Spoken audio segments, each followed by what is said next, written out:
একটা চরম বাস্তবতা কি জানেন?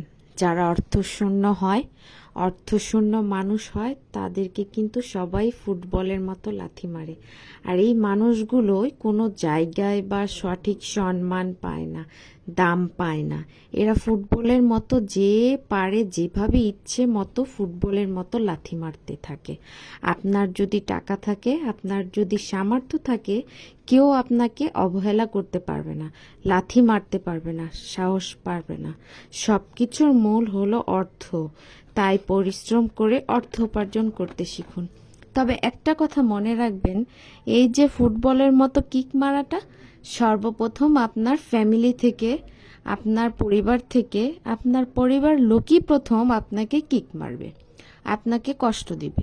যদি অর্থ উপার্জন না করেন, অর্থশূন্য হয়ে থাকেন, অবশ্যই পরিবারের মানুষগুলো অসম্মান করবে, আপনাকে অবহেলা করবে। যে যা পারে, যেভাবে পারে আপনাকে কথা শোনাবে। যথাই পরিশ্রম করে অর্থ উপার্জন করুন, দেখবেন সবাই সম্মান করবে।